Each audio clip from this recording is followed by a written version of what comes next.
afternoon. Good afternoon. Good afternoon. Yes. Welcome to Let's Unwine, a conversation with the PTW founders. I am Crystal McCorville, and I have the pleasure of introducing our panel this afternoon. First, we have Diane Faro. Her remarkable journey in the financial services industry stretches over 5 profound decades. As the former CEO of JetPay Corp., a leading payment processing and payroll company, under her visionary guidance, the company expanded its footprint with 5 strategic locations across the United States. She served as the president and partner of National Benefit Programs. Her time as the president of Global Merchant Services at First Data between 2005 to 2009, overseeing $1 billion in annualized revenues. This followed her leadership as Alliance Group President for First Data Merchant Services and CEO of Chase Merchant Services.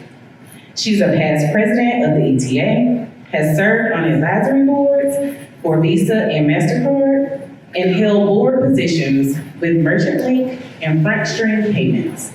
Awards include the 2018 ETA Hall of Fame and the Women in Payments Distinguished Professional Award. As a co-founder of PayTech Women, she has championed working and growth opportunities, networking and growth opportunities for women in the payments domain. Welcome, Diane. Thank you.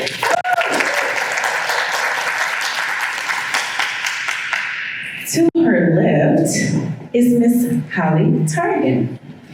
She's an attorney and partner in the PayTech and Payment Systems Group at Taft Law. She represents companies on contractual and compliance matters in the PayTech business worldwide. Holli has been involved in the payments industry for 30 years. She has received numerous honors, including the Most Influential Women in Payments, Best Lawyer in America, MWAA Industry Achievement Award, and Crane's Notable Women in Law. Holli is also a past president of the Electronic Transactions Association and is a member of the ETA Hall of Fame. But most relevantly, she is a founder, past president, and board member of PayTech Women. Welcome, Holli.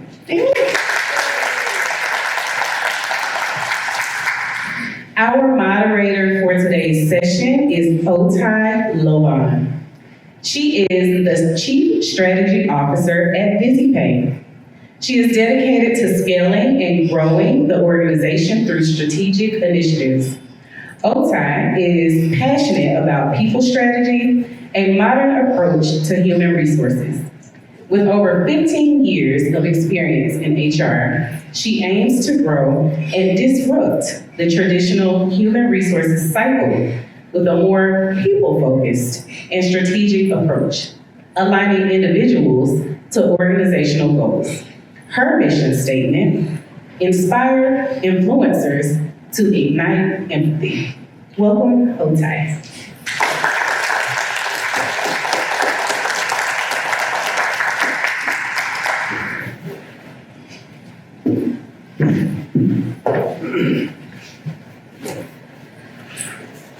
Wow. I'm Outhay, girl from the east side of Des Moines, Iowa. All right. Well, welcome everyone to our Let's Unwine series powered by VizyPay in partnership with PayTech Women. I'm your host, Outhay Lovan. I'm excited to bring to you this unique live session recording here at the PayTech Women Leadership Summit in Atlanta, Georgia. This is a fireside-inspired chat where we can get informal, be real, and at the same time be inspired.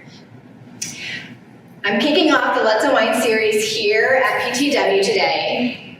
Look out for future quarterly webinars that will happen in the 4th quarter of this year. the first and second quarter of next year. So look out for those communications. So without further ado, I am honored to introduce to you Diane Faro, CEO and partner at Savify, and Holli Targan, attorney and partner at Taft Law. So Holli and Diane, thank you so much for joining me today and speaking with our audience. Thank you for having us. Thank you for having us. As you develop yourself, and I think it's really important that we have mentors, we have role models, we have trusted individuals that help guide us. So who has inspired you along your way? And what inspirations have they had that pushed you towards the success that you've had in your careers? So I'll go first. I've had two great people that have inspired me in my career. Very fortunate.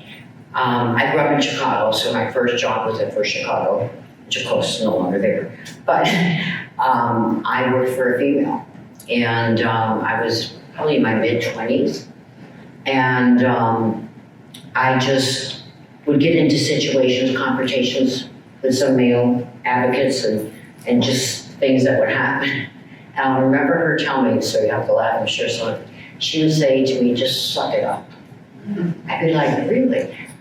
And she pushed me. She said, they're no different than you, and you can't let them, intimidate you, because I was being intimidated. I was the one that was just not sure. I wasn't identifying with myself.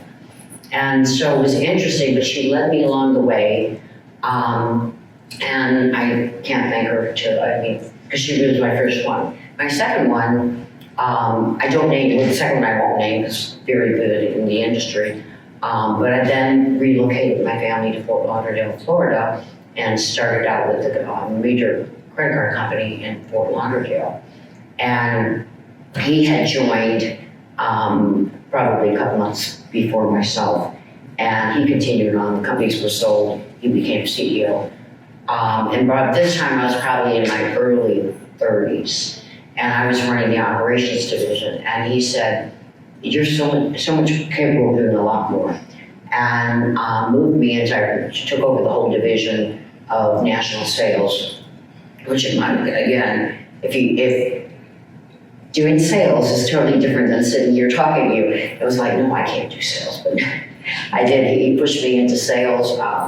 From then on, I grew, into president, CEO, and going the ladder, because I was always involved with people and talking to people. And so they were two great people in my life that really they were. One's a female, one's a male. That's great. That's great. How about you, Holli? So I have a different take on the question. The question is basically who inspired me to sort of do what we're doing here. And the people that inspire me the most is the younger people. I have two daughters, and I wanted to make sure that those daughters could work in a world that did not present the challenges that were presented to me. And I think that pretty much worked, because one of my daughters is a doctor and one of them is a lawyer now. And so, but I always felt like I wanted to enable women in the payments industry to pave the way for them, so that they didn't have to bump up against the challenges that we needed to bump up against. And I think, it's important to think about that generation of people, and that's really what inspired me to do this. I have to tell one quick story. Yesterday, I was FaceTiming with my granddaughter, who is 5 years old. She knows how to push the button and FaceTime and say, "Hi, Nana, how are you? What's going on?" So I did this, and she could tell in the background that I wasn't at home. And she said, "Where are you?" And I said, "I'm at a meeting, and there are 700 women here, and powerful women." And she said, "Are you a powerful woman?" I said, "Yes, I am." So it's that kind of you want to project that for the next generation. Yeah. So you mentioned powerful women. I'm gonna have you take us back. Take us back in time to 2005 Before WNET was founded at ETA, Electronic Transaction Association. Here you have strong women leaders, but you felt at times there was a hole, there was a gap. Holli, I remember having a conversation with you and you mentioned to me that there were times, a lot of times, that you just felt out of place, even though you were at that level, that C-suite level, but you still felt out of place. So take us back to 2005. So yes, Diane and I and a number of other women were very involved with the payments industry. We're involved with the Electronic Transactions Association. We were presidents of that organization, so clearly we had waded through and made our way through and achieved success. But there were ways that men would naturally, organically network that were just sort of not open for me or for other women. And I always felt a little bit uncomfortable about that and thought, that's fine. Men can do it their way and they can make those connections, but that is not open really to me. And so I wanted to create something that would enable women to be in a safe space, a place where they feel comfortable. You can tell by this event how comfortable every woman feels in talking to another woman and not intimidated and not, and that really was the goal. So back then, that wasn't so much the case. Yeah. I mean, and so Holli doesn't share the story, but she should. So we started conversations back in 2003, and this was Holli's vision. Holli came to us and said, what do you think about starting an association, a nonprofit association to help women? I mean, you can imagine, it was like, yes, I mean, absolutely. I mean, and Holli doesn't tell all the stories. I always tell the funny stories because that's who I am. So Holli, no, she didn't. I would go out partying at night and hanging out with the men just to know what's going on in the industry because they would not include us. And again, I think just, men, women, Venus, Mars, and all that. But it was, when she had that vision, it was like, wow. I mean, she's right. I have granddaughters. I can't imagine nieces. I mean, all of them. Because we could all share stories of our earlier careers and things that happened, and some great influences and some not so great influences. So we did have to change. I mean, I know we'll talk about McKinsey and then we'll get into it. We're still nowhere where we need to be, and I keep saying this throughout the session, is that, I mean, when you went to ETA back then, and I'm talking, in the late 90s, early, 2000, I mean, it was, women were more representatives. They weren't senior executives. I mean, they would have cheerleaders, strippers, whatever. I mean, At the show, literally. I mean, it was terrible. At the show. Oh, yeah. I mean, I have stories if anyone wants to hear them. I always said I'm writing a book. No names, because those people would be, oh yeah, it was a different world than today's ETA. So I want you all to applaud and thank this woman because she had the vision.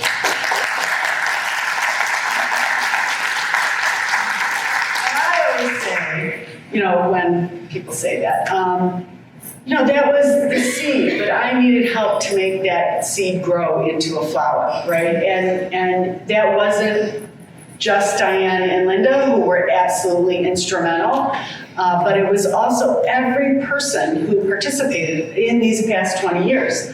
All the board members, all the staff members, everybody who made this organization what it is today, so. Yeah. You also mentioned, during that time that it's not even the partying that you mentioned, Diane, but it's the business conversations that are happening after the meeting. Mm-hmm. And it wasn't really your cup of tea. It wasn't a style that you preferred, And so even feeling left out of those, because there was a meeting after the meeting. I think you guys all know what I'm talking about, right? There's always a meeting after the meeting. It's like, how do I get involved in that meeting? And I'm never invited to that meeting. But I want to go hang. So it's that feeling where there's always that meeting after the meeting. You know, whether it's, you know, off-site somewhere, you know, it's not even the party, it's more than that. You might feel left out, and here you are, strong women leaders, and not included into those meetings. And I know, it happens, it still happens today, so you're right, there is a lot of work to do. We just met one of the ladies at lunch at Hobo Bay, and she just brought up the stories again, it's still happening. It's still happening. Where, you know, she said they don't invite them out for drinks, and they're out for drinks, or they're having a weekend getaway with men, which would be a little uncomfortable. You know, I'm sure that, you know, the spouses wouldn't like that, but I'm bringing, you know, Jane with me. But it's still happening. I mean, just hearing it today, I've heard it a couple of, you know, conversations throughout this meeting. It's there. I mean, you know, I had a woman ask me one time, it's like, you know, with men, they're talking in the bathroom. I go, well, you're not gonna go in the bathroom. So, I mean, there's things you just have to get over, and hopefully you're in the bathroom and your women are talking about things. I mean, but it was like, you know, I mean, she thought, she goes, well, I can walk in there. I go, no, I don't think so. You know, there's certain things. Draw the line, yeah. Let's not get carried away.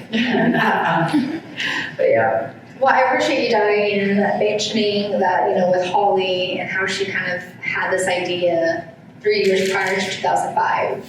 So Holli, there are a few people out here in the world that just wake up, right, and say, I'm gonna do this. At what moment you felt the need for change? So what was that moment? Well, I had started a women's caucus group at my law firm prior to this.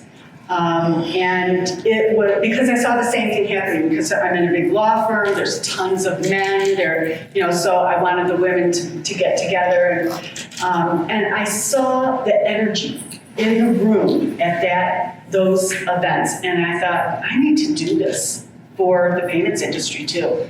And I think it was at that time that, like, sort of the light bulb went off, and I thought, I can do this. You know, we can do this. We can create this for women in the industry.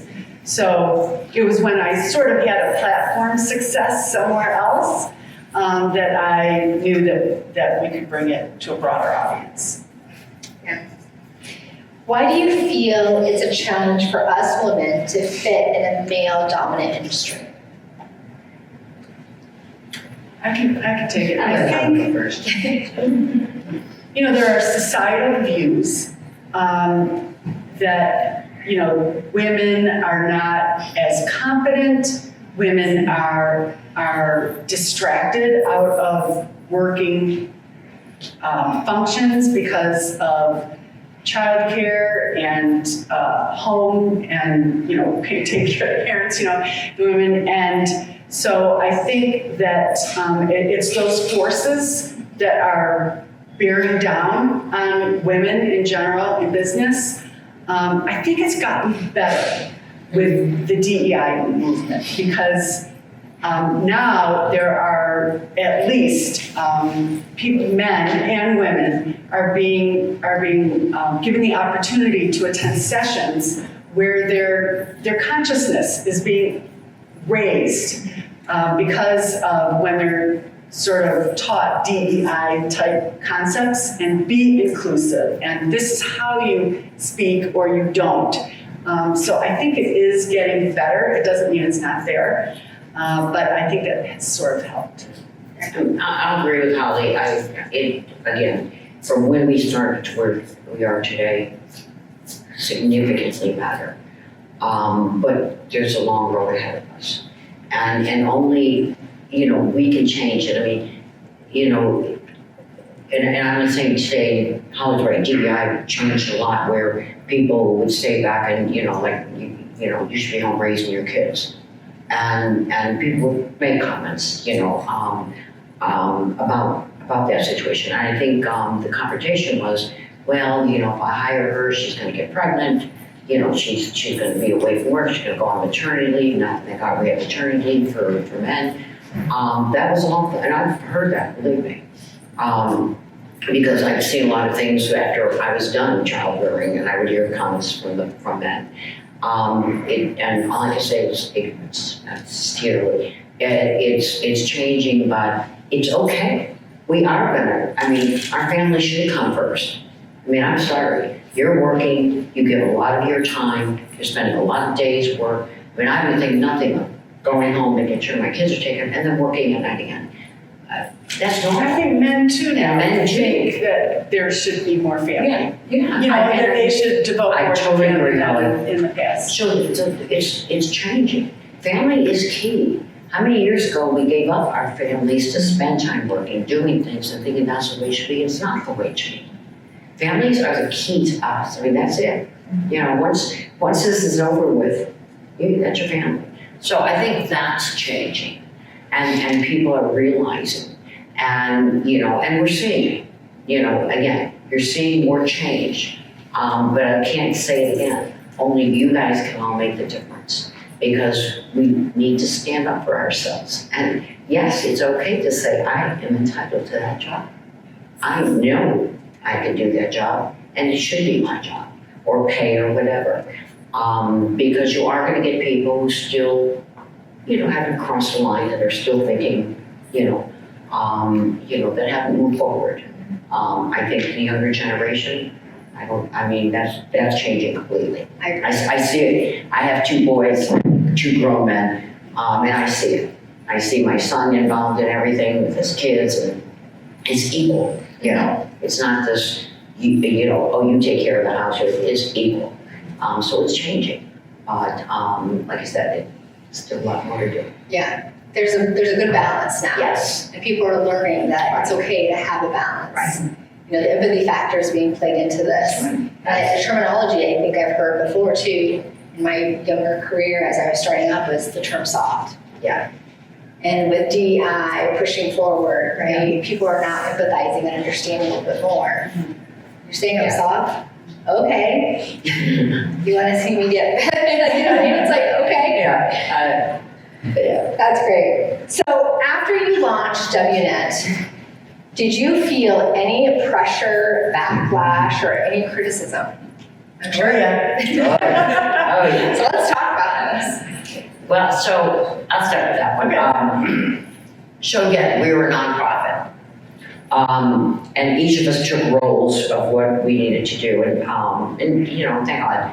I knew a lot of people in the industry, at CEO levels of all my competition. Because we were all, on the board for so many years and that.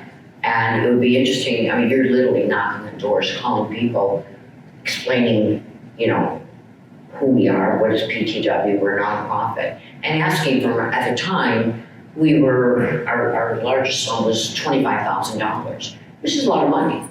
We're talking 2005, we're starting to collect monies.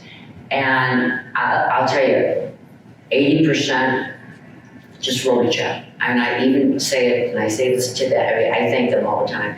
They wrote a check because they knew me, they believed in me, they knew what we were doing. And I laughed with them. I go, I could have just taken the check to the bank. But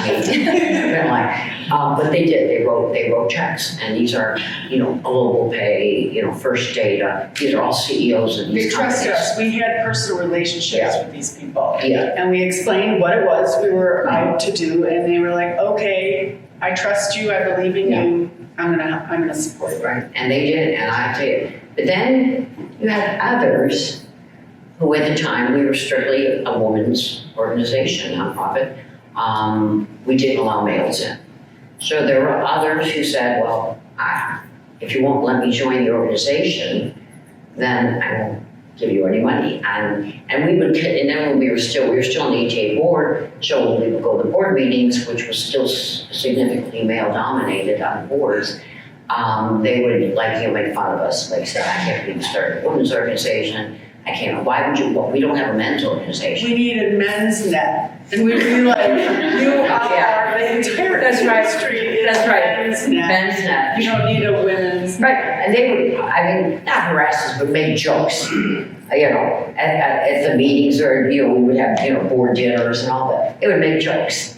And truly, I think they didn't understand. Right, it's probably. That's where it came from. They It's didn't probably- understand, like, why would you need to do this? But what's interesting, because a lot of them had daughters. So you would say now, I would give my stories, the situation. Now, would you want your daughter involved in this situation? Well, no, of course not. Well, then how are you gonna help her? Who's gonna guide her? Right. How are you gonna give her the confidence? So then, but yeah, it was interesting. Sure. You apply that empathy factor, Mhm. getting them to relate. Yeah. So let's now fast forward to here we are today, almost 20 years later. PayTech Women is now 6,187 members strong. Wow. And an estimated of about 100 new members per day.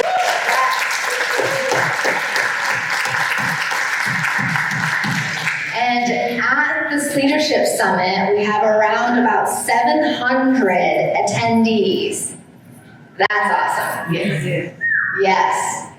So according to Women Tech Network, women held 35% of tech jobs in the US at the end of 2023.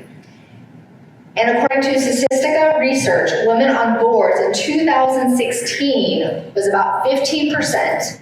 In 2018, jumped to about 17%. As of 2023, the number has now increased a little over 24%. How do you feel you've impacted the industry, yourself, and the growth of others here, hearing these numbers? Like, it's unbelievable, the numbers, because when we started, to harken back, there were literally 25 women in a room. And, and we were like, let's try this and see what, and now for to have 6,000 members, it's beyond my dream, really, how it has taken off. Again, it's not just us, it's, the whole community who has contributed to that. So I think that there are a number of impacts. Constantly, I have people, I'm so grateful, walking up to me and saying, this organization has changed my life. And this is how. I was out of a job. This was my network. Someone in the organization reached out to me and gave me a job. Or this organization, we just heard a story today at lunch where it was during the pandemic. They never had the confidence to speak up at all at anything, but they started attending the PTW online functions, and then little by little they would make a comment in one of the, in one of the sessions, and and they saw other women who were doing big, let's use the word bold things with their careers, and that gave them the confidence. I mean, this is a woman just an hour ago who is telling us that this organization totally changed her life. So in that way, obviously, we have had a great impact. However, I saw this headline in last week's newspaper, corporate women losing ground, last week. So I appreciate those wonderful statistics, that you read, but we are so not done. We are so not done. There is so much more that needs to be done. And it's only by the participation of people in the industry who can get us there. I totally agree. I mean, Holli's right. I mean, so you look back, again, if you're from our first show that we kicked off in 2006, it was just unbelievable, small room. And we knew everyone. We knew everyone. We knew everyone. We knew everyone. We did It was everyone we knew. And we made sure we did speed dating. They all it was very quick because not many people in the room. So, but looking back now, I mean, you look at it and you say, I mean, you all did it. I mean, our board members, our committee members, our past presidents, I mean, everybody contributed, and Holli's right, it is a community. And you can only continue to make it happen. You know, you have to believe in yourselves. People can't tell you you can't. There's no, I always tell even my kids, there's this word no, unless they want to go somewhere ridiculous. But, I mean, no is not in your, can't is not in your vocabulary. You know, it's what you want. Whatever you want to do that makes you happy, you should do it. You have to believe in yourself.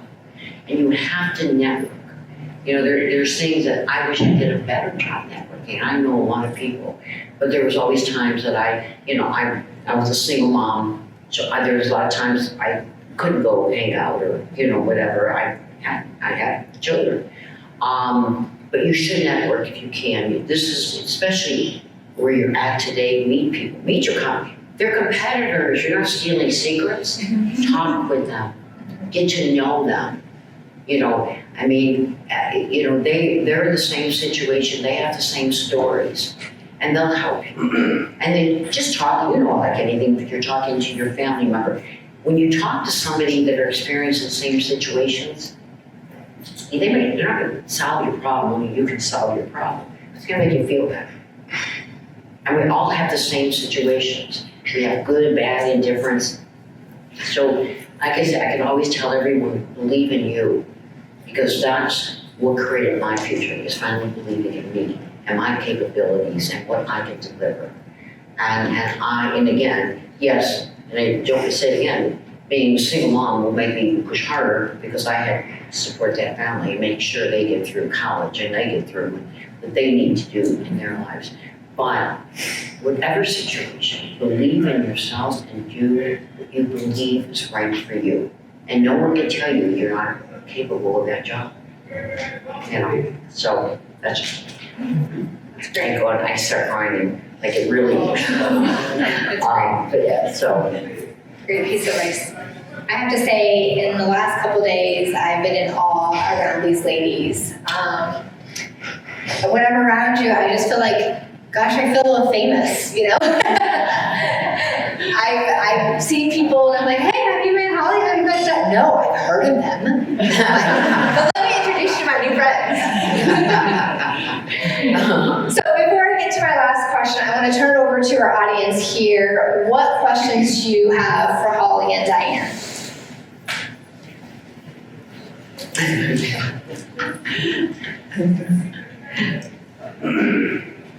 Hi, Diane. First of all, just amazing. Serving on the board has been just a phenomenal journey for me personally and professionally.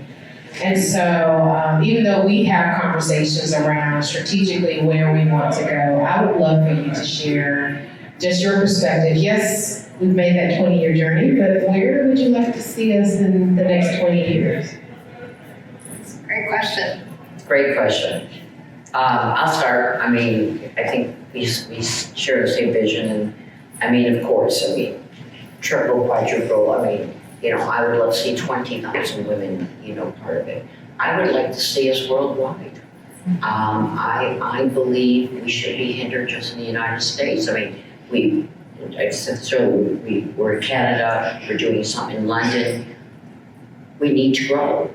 We need to help. I mean, we are all women the same in every country. And, you know, how do we help them? How do we get the message out? How do they feel that there's people like them to help them, you know, and networking and mentoring it? I don't know when, if it's 5 years from now, 10 years from now, but I hope we achieve that goal. Again, it's not the numbers, it's just getting the message out to the world.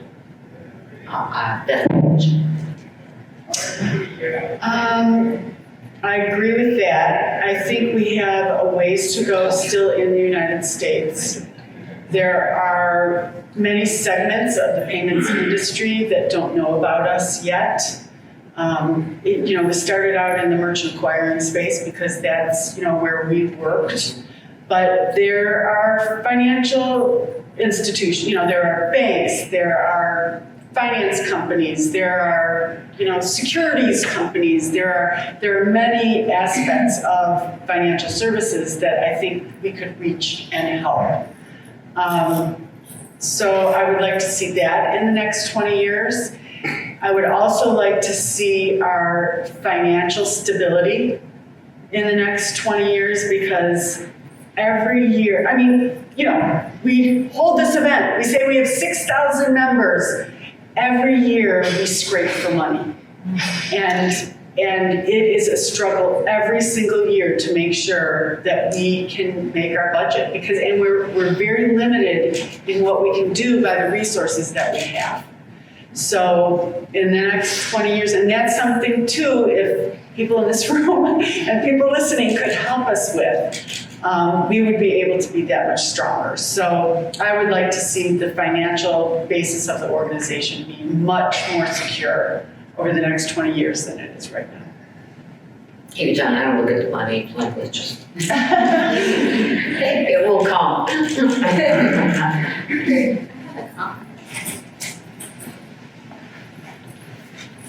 You know how much I, it's on? Yeah. You know how much I love both of you. And you provide such a great insight, just from a leadership standpoint and a strategic standpoint. But I think the thing that I am most touched about when talking with you, or just seeing you here, just so present and so involved still after 20 years, is the heart that you have for the organization. And that's what means so much to me, because it's so real, and this organization has given me opportunity I never would have had in my entire life. And so it's like my dream. And so thank you for just letting me be a part of it. Yeah, I mean, I feel like the best things that I've done in my life are my 2 children, and this. And I've had a big successful career, president of the ETA, I've been a partner at this big law firm, I was on the board of the law firm, but this is really what my passion is. So it's a pleasure. That's my way of saying, it's We thank you, we Yeah. thank all of you. Yeah. Hi, I'm at Fireside. How are you? Good, how are you? I'm in awe of you two. I always have been. I've been in the payments industry for 24 years. I started as a baby like everybody else. In my first meeting with PayTech Women was when you were WNet, and I was very young. And I was brought along with someone that worked at Chase PayTech, and it was a very small gathering. It was in, I don't know if it was Fort Lauderdale, I don't know where we were, but it was a small gathering of maybe 50. And I lost interest, and then I was reinterested later when there were other programs, right? So we talk about the next 20 years. What are some of the other programs to re-engage some of the women that have left the industry, right? Due to the big breakup, we're still calling it that. COVID really knocked us out of the park. We don't have enough women coming up behind us to want to step into the space because they see us still working crazy and long hours and doing a lot, but really just plugging away and not really making an impact. So how do we re-engage people? Because I think a lot of people have lost interest because of the family dynamic. I'm gonna spend more time at home. I don't really want to work as hard. I don't want to be seen anymore. I just want to do this thing. Yeah. So how do we bring it back? There has to be a recognition that time here is an investment in themselves, right? And they need to make that investment for their future. Right now, I know it's heads down, they have children to raise, because I lived through that too, right? But it's an investment in yourself, so it's a matter of reaching those people. I don't know where those people are. Are you saying they're not in the industry anymore because they got laid off, or they are still? Off, or just decided to step away because of all the stress and pressures. And So they're not working. not working. Not working. Well, that's a personal choice. If that's their path, then good for them, for following it. But to the extent that they want to re-engage, I would just encourage, we got to figure out a way of reaching them, because they're not subject to our communications anymore if they're not part of it, if they're not working. And let them know that this community is here for them if they want that kind of support. Well, and I would also, I mean, we've increased our chapters and will continue to increase our chapters. I mean, I think, again, not knowing what they are, it's very difficult if they're not receiving any messages from PTW or they're not in the industry, but I think you're gonna see a lot more programs, a lot more as far as chapters coming up, which we're doing. Outhay was telling me what they did on theirs, and now they're Zooming, and I think that's great. I see you can only keep getting the word out to them. I mean, if they're not getting our message, they're not gonna even know any more about PT, especially now we changed our name to PTW. I don't know, I mean, they can still go into the old name and find it, but I would just keep, if you're talking to these individuals, you should tell them. I mean, this is a network of friends, community. We're here to help you. I mean, you're here to meet people.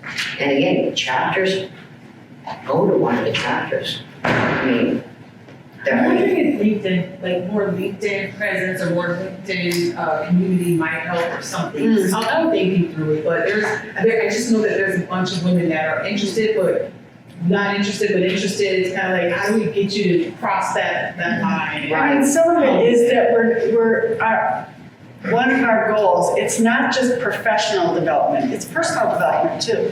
Yes. I agree. And so if they're not into the professional side, then maybe they would benefit just from having this community around them. I think so. I mean, we all do. No, it's a great question, and it's one we talk about every year when we're talking about budgets, and Holli's right. I mean, we can only do so much with the staffing we have and the monies we have. Yeah. And we've done quite a bit this year. I think we've really put in a lot of different programs and always having, programs every month, on network and that. So we just have to look at it, and we do surveys. So please complete those surveys, give us input. We don't know what you need unless you tell us. So please, it's for your benefit. Just tell us what things we need to do and our outreach and what we have to do. And, we can't promise we'll do it. We promise we'll look into everything. We promise we'll continue to give you. And if we had more money, we could do more, So you want to write It's checks? definitely limited in how much we can do. But no, I It's mean, just a reality. yeah. But don't think we're not doing it, and we didn't take your suggestion. Is again, we're limited. I mean, first of all, we're limited on the staff. There's only so many people, and they do a phenomenal job. And then second, money's prohibited because we could hire more people. So we've done a lot over the years, and we'll continue to do a lot. So just again, please fill out the surveys. Tell us things that you think are important to yourselves.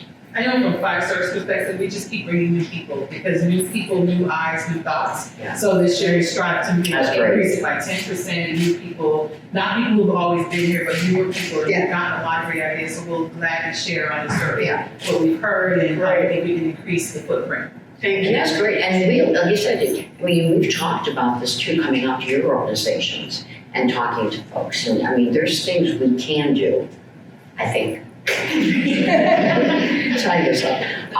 But there's things we can do, because I know we can't get out to the entire women population. There's only so many people in trade shows, so many people that can attend this event. So if there's things that you think of that might help us putting on a program at your facility, maybe there's something we could look at. I mean, there's no boundaries. Yeah. We're here to help everybody that we can. Again, there's limitations that's in any, company, but think about that. Thank you. Alright, just a quick question for you. As society and cultural norms change, obviously that's drastically changed from when you guys started. Are you finding it easier? Are you running into more hurdles? Or is it getting easier to jump over those hurdles as far as women in the payment industry? As far as, masculinity and all of that stuff, I guess. Yeah. Is it getting easier or are you still running into some roadblocks? Honestly, that question is hard for me to answer, and I mean this with all humility, but I'm sort of at the top of it. You know what I mean? And I don't know what's happening. I don't face those barriers. And frankly, like I grew up with two brothers, so I was socialized with boys and men. And so being able to relate to men was always sort of more comfortable for me anyway. But as you know, and now like I don't have to do that because, you know what I mean? So I don't know. I think that it's better, again, even if only because of the whole Me Too movement and the DEI movement, and training is being offered to men in the industry so that they're not saying the things that are offensive to women, you know, or even if they think it, they feel less comfortable about saying it. I mean, do you feel like it's better, or do you? I mean, I came from law enforcement background, so this is like a whole new world to me. I had no idea what credit card processing was 6 years ago. Yeah. Until, you know, I met Austin, and I'm progressing as we go along 6 years. So I feel like things have gotten, like, we have more women. I feel like with VizyPay, you know, it's a good culture to be around. Our That's culture is- that company, because of That's your leader. Yes, that's right, and again, congratulations to So- Austin. Yes. I don't know if that's true throughout the industry, and I feel like it's getting better, but I don't know that I'm the one to answer. I can't, I'm like Holly, but I believe it's getting better. And the reason why I say that is because of the increase in women on the board, the increase in women CEOs. I mean, there's an increase. So is it a big drastic change? I can't say that. That's one that really your cohorts can answer. You know, are you getting the promotions? Are you growing the same that you want to grow? Are you being hindered because they brought in a male? I mean, I don't know. Those are the questions that I'm so far removed from it. But it's a question you should be talking to with the people in this room in the event, because I'm sure they all have different stories. You know, but we have to believe it's getting. Yeah, and I think the older, you know, more established companies that have been around for 50, 100 years, right? It's their very traditional approach to it. But as those C-suite level individuals, those directors, VPs start secessioning off, and you get the newer, fresh blood in of a more modern approach, I think that's where changes start to happen. You start to see that. Yeah, I think it's excellent. Austin. I might as well ask something too. This is probably the follow-up to my plate down on y'all screen everyone. I can do that. First of all, she's a firecracker, and I think she will whoop my ass. I'm not gonna push her off. You know, so a couple of this. This is my second year here. Actually, Walker, Elizabeth Walker, my co-worker. I remember asking her a couple of years ago, should I come to this event? And initially it was, let us go along. You let us kind of make our name for ourselves. That's okay. So I sat back for 2 years. And then last year I asked her, hey, should I attend this event? She's like, it's fine. It's time to attend that event. Wow. So, you know, she's been with me for many years, just as Jen. Yeah. And sometimes like checking boxes in business, right? So I see a lot of, I've been asked, by the way, so not any other event I go to, I see my male colleagues here, like at the higher levels. Something that I think that we can, well, maybe not we, the women of this group can do. It's like, I say there's 700 women and 40 guys, and the first response I get is, okay, I say no. Have you ever had 700 independent, confident women around you that tell you? That's the fancy yes. I mean, I think there's a lot of, talk about imposter syndrome yesterday in this meeting. Like, you sit in a room with powerful, confident women, you keep your mouth shut, you don't understand. And then I said that last year, at all events, I travel out to a lot of events. This event, including this year so far, I got more out of the breakouts than I did any other event I attended. And the reason why is it allowed me to get a different perspective from not my lens, right? And what we need to do, which our group could probably do, and any group part there, is the very leaders, instead of writing a check to say, oh, I wrote a check just to be a part of this, because that's exactly what fucking happens. Yeah, Right. No, so no, but- which we're happy to take. Yeah. I think it's interesting for some of these male leaders, like, hey, why don't you go to this event yourself, represent the organization, just don't send a bunch of people there just to say you did it. Like, go experience it, get an idea of how, how It would be great if you could invite your male, peers. And that's something I definitely work on. I think it comes from you that are working right next to them. Yeah. You're sitting next to them every single day. Like, yeah, maybe next year you should go John or Bob or whatever. Maybe you skip that, like she said earlier, you skip that club. And maybe you come over here for a while. Right. And learn a little something.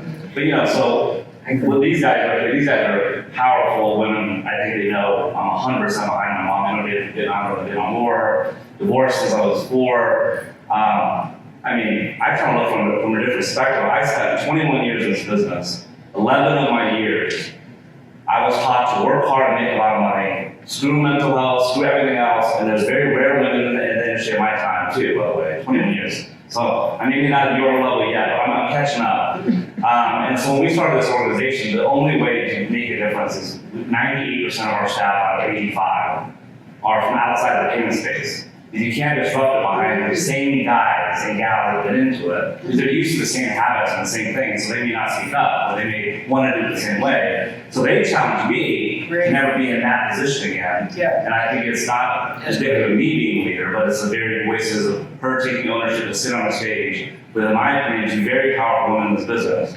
And then these guys are willing to take necessary steps to show interest and be involved. So I'm just rambling on, but I think it's important to hear from someone that's not, they're like, men all suck, that's what I heard. That's all we're gonna do, all day. Well, men do fucking suck sometimes, right? But at the same time, that's not the intention. Yeah. I think the deeper roots, and someone asked me the other day, because I get these questions a lot, and, water cooler talk, like, coming to this event, well, it's all women, so they just want to promote women to be, a bigger deal. And I'm like, well, if that's the problem, that's already a problem. But I think it runs deeper, and I think maybe sometimes you guys could overlook this. Because I've now read about your history. I know the story well beyond this for you guys. You guys are creating something that is deeper than just women in payments. It's bringing more diverse backgrounds in payments, bringing people that are truck drivers or individuals that come from factory jobs into payments, people that are minorities into payments. Because I am used to a bunch of white males in my 21 year career. I happen to look more white than me, so I fit in quickly. And I think it goes deeper than just women. I think you guys are providing the ability for more diverse backgrounds to be in the business. People that don't feel like they're required to have a certain acronym or whatever it may be to come into it. And I think that's a big deal. Minorities is a huge deal. I've seen more minorities in the business than I've seen in my whole entire career. And you walk into a place like this, it's not just women. I see a whole wide range of diversity and backgrounds. It doesn't just all come from payments. And I think that's what you're doing. I think the deeper the roots go, that's when I think more people will step up and do exactly what she keeps on saying, which is money. It's because if they feel like the number one thing you create for should be the number one thing. There are so much other things you're doing to help others. And I think that's something that you should showcase and highlight. Thank you so much for saying that, because you're right, that's not a perspective.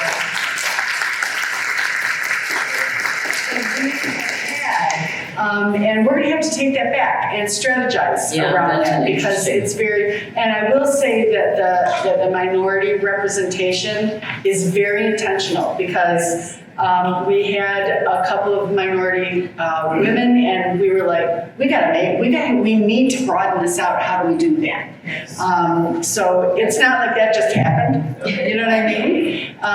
It was very intentional. But thank you so much for that comment. Very, very appreciated. And I'll do whatever you can do. Savify was here. There's others that have come, but that's about it. It's getting the male advocates to understand what, we're not a women's organization, bashing men. That's not even on our. We're not fucking making cakes all day. We're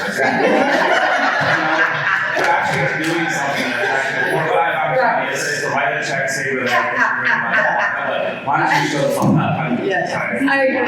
Why don't you show up to us, you know? But like I said, Understand. if you could help get the word out, Or or just, whatever, or maybe. if you don't want to do it, if you could tell us how to do it, Yeah. that'd be great too. I mean, we'd love to, because we've been struggling with this. This is a conversation, because again, we're nonprofit. We don't make money, we're not gonna be around. So it is a concern. I mean, and we've been fortunate, people continue, we've got strong women leaders who've been part of this organizations, and so they go to, the CEOs and ask them for the monies. But we've got to figure out an easier way, and not making it easy, but we can't develop programs, we can't grow unless we have the finances to do it. And so whatever suggestions, we're here, because we want to grow, we have to. Yeah. I mean, you are all too important not to grow, so. Thank you. Thank you everyone for your questions. So I have one last question for you ladies. As we end our conversation today, and where you hope to see PayTech Women in the future, what would be one key takeaway from each one of you that someone could take away from today? What's that one key takeaway? For themselves? Yes. Yeah, be true to yourself, really. And I know that's a theme that has run throughout the conference. But it's the only way you can succeed, like a 360-degree success, is to be true to yourself and follow your own path. And if that means standing up to people to do that, or relying on other people for support to get you, where you need to be, then do yourself a favor and follow that. Yeah. So mine was believe in yourself, which is similar. One thing, and we didn't touch upon this, but I've heard it, and I heard it last week from a gentleman. Women sometimes are harder on women. I've had women bosses that I'd like to forget. I've had male bosses who I just love, who I think I could have intimidated them. That was probably wrong. Don't say anything else.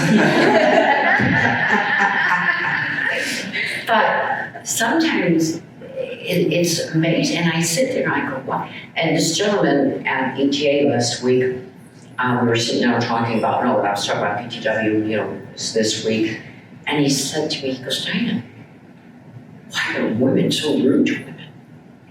Mm-hmm. And it's true. I mean, I'm sorry, you saw, there was an article in Wall Street Journal, I think 2 years ago, about women. So I guess I would say, be true to yourself, be kind, learn from each other, network. I mean, there's a lot of things in that one question you asked, I'm sorry. There's so much. But give of yourself. Don't, even as you rise to the top, don't forget that person. That's right. Because we all need each other. Well, thank you everyone for joining us today. Thank you. Be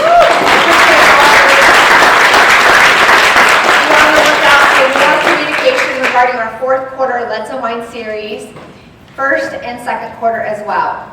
Thank you.